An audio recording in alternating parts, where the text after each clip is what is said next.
Combating burnout, the power of identity and values. Burnout isn't just about long hours or heavy workloads. It's about losing touch with who you are and what truly matters to you. When your daily work feels disconnected from your core identity and personal values, exhaustion and disengagement can quickly follow. But here's where it gets controversial. Some experts argue that simply reducing stress or taking time off isn't enough. Instead, the real solution lies in reconnecting with your sense of purpose and what you stand for. And this is the part most people miss.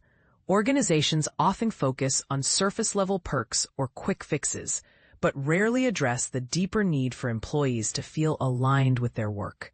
Imagine the difference if your job not only paid the bills, but also reflected your beliefs and passions. Would burnout still be as common? If you're looking for more insights and practical tools to help you rediscover your motivation, consider joining SHRM. Members get unlimited access to a wealth of exclusive articles, resources, and executive-level content designed to help you thrive in your career. Already reached your free article limit? Unlock a world of member-only benefits and never miss out on the latest strategies for personal and professional growth. Burnout in high-achieving women, the silent cost of overworking and how to thrive. The hidden price of trying to do it all, and how to lead without succumbing to burnout. Burnout is a silent epidemic, and ambitious women are redefining resilience. Burnout was officially classified as a medical condition in 2019. It's summer somewhere, but not in our schedules. These days, every Zoom meeting begins with a collective sigh and the familiar admission, "I'm busier than ever." The anticipated summer slowdown? It seems to have overlooked our calendars. From London to Dubai, my colleagues are managing project completions, covering for teammates on vacation, and squeezing in guilt-ridden getaways that feel more like secret missions than actual relaxation. Do you remember when summers felt endless during childhood? Time seemed to stretch infinitely. Now it's crammed with deadlines, coordinating childcare, and the unspoken competition of who can respond to emails the quickest while lounging on a beach. As we age and our schedules fill up, time undeniably accelerates. The time warp trap. In his book, The Longevity Imperative, Andrew Scott discusses how our routines can warp our perception of time. While routines offer stability, predictability, and a sense of security, they can also create a feeling of being trapped, leading us to dwell on past regrets or feel powerless to initiate change, whether minor or significant. When we lack new experiences, our days and weeks begin to blend together, making time feel constricted. When we consider the stress levels we face at work, compounded by global events, it creates an environment that distorts our perception of time and routine. This sense of helplessness is a significant contributor to burnout. We cling to our routines for comfort, yet they can solidify into burnout if we don't carve out space for new experiences and meaning. This presents a paradox for high-achieving women. The busier we become, the less time we have to reflect on whether our current path is truly serving us. A common dilemma. In every leadership program I conduct for women, there's always that pivotal moment when someone asks, "How can I balance everything?" The reality? Balance is an illusion. It's a trap masquerading as a wellness goal. The concept of balance implies that a state of equilibrium can be achieved and maintained. However, striving for this ideal often leads to increased stress and exhaustion, as we chase something inherently unattainable. The more fervently we pursue balance, the deeper we sink into the clutches of burnout.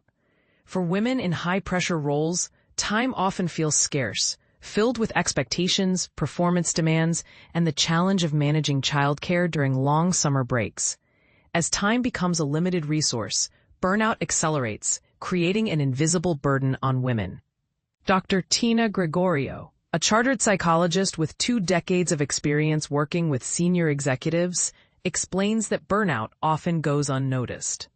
Burnout doesn't announce itself with a loud alarm. It sneaks in gradually, manifesting as brain fog, physical and mental fatigue, disrupted sleep, and often accompanied by anxiety, panic, or depression.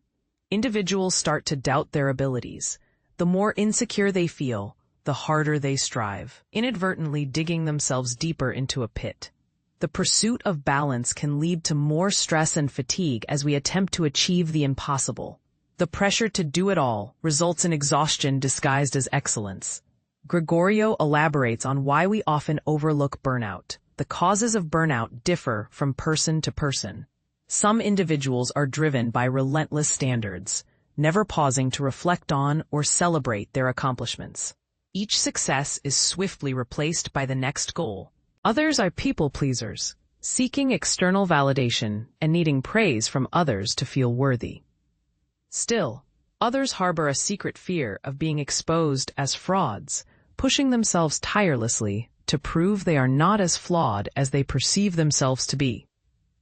According to the World Health Organization, approximately 12 billion workdays are lost each year due to depression and anxiety, resulting in a productivity loss of around $1 trillion. The emotional impact is even more challenging to quantify. The World Economic Forum is advocating for a reevaluation of success, one that doesn't demand sacrificing well-being at the altar of productivity. The Thriving Workplaces report argues that enhancing workplace well-being could potentially boost the global economy by $11.7 trillion, reducing productivity losses due to absenteeism and low morale. We need to rethink our definition of success in the workplace, states Sham Bashen, head of the World Economic Forum's Center for Health and Healthcare. For too long, well-being has been treated as an optional extra. The evidence is clear. When organizations prioritize the health and well-being of their employees, everything else improves, from innovation to resilience to overall business performance. This is a crucial moment to make workplace health a shared priority among leadership teams, benefiting both employees and the long-term strength and sustainability of organizations. Effective leaders foster an environment of well-being for their teams. Spoiler alert, thriving individuals make for better leaders. Grigoriou presents a radical idea. What if you did 20% less? Many fear that reducing their workload will validate their worst insecurities, that they are, in fact, imposters. Some worry they will be rejected or deemed unworthy. Others realize they have no identity beyond their work, and the thought of seeking joy or meaning outside of productivity feels daunting or unfamiliar. Cue the panic. What if we are exposed as frauds? What if we are no longer needed? What if we discover joy and it terrifies us? Redefining the rules. True healing is not a quick fix. It involves tuning into the observing self, the part of you that gently interrupts the perfectionist, the imposter, and the people pleaser, saying, hey, perhaps resting isn't an act of rebellion. Cultivating the ability to have these conversations requires time away from routines and tasks, as well as a willingness to engage in potentially uncomfortable and challenging discussions. For women, who often bear a disproportionate share of domestic responsibilities, the likelihood of experiencing burnout is 3 times higher. Yet, the opportunity for reflection frequently ends up at the bottom of the priority list, if it makes the list at all. Creating this space begins with silence, and perhaps a very clear do not disturb sign. Burnout is not a sign of weakness. It is your ambition demanding new terms. It is your inner compass guiding you toward a more profound form of success, not louder, but more authentic.